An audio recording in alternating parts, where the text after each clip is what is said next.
पंचनामा न्यूज, सर्वसामान्य जनतेचा बुलंद आवाज। इस्कॉन नवापूरच्या वतीने भगवान जगन्नाथ यांची भव्य रथयात्रा मोठ्या उत्साहात संपन्न।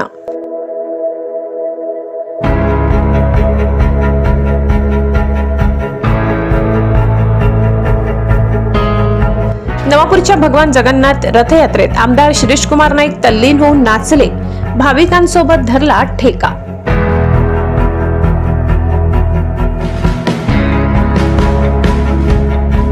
आंतरराष्ट्रीय कृष्ण भवनामृत संघ इस्कॉन नवापूर यांच्या वतीने आज भगवान जगन्नाथ यांची भव्य रथयात्रा शहरात मोठ्या उत्साहात आणि भक्तिमय वातावरणात पार पडली।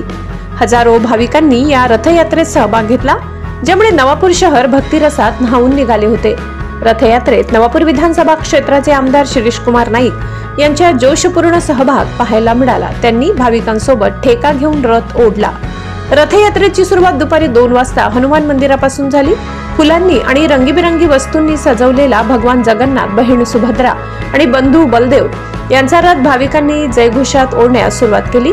हरे कृष्णा हरे राम या गजराने आणि मृदंग टाळ यांच्या निनादाने संपूर्ण परिसर दुमदुमून गेला होता। राम मंदिर गल्ली येथे सोन्या हनुमान मंदिरातर्फे फुग्यांचा व फुलांचा वर्षाव करण्यात आला। रथयात्रा नवापूर शहरातील प्रमुख मार्गावरून फिरली। रस्त्याच्या दुतर्फा उभे राहून नागरिकांनी रथावर पुष्पवृष्टी केली आणि भगवान जगन्नाथ यांचे दर्शन घेतले। अनेक ठिकाणी भाविकांनी रांगोळ्या काढून आणि पेढे वाटून रथयात्रेचे स्वागत केले। या प्रसंगी इस्कॉनचे अनेक संत आणि पदाधिकाऱ्यांनी मार्गदर्शन केले। त्यांनी भगवान जगन्नाथ यांच्या कृपेने सर्वांच्या जीवनात सुख समृद्धी आणि शांती लाभो अशी प्रार्थना केली। रथयात्रेत सहभागी झालेल्या भाविकांसाठी ठिकठिकाणी पिण्याच्या पाण्याची आणि प्रसादाची व्यवस्था करण्यात आली होती।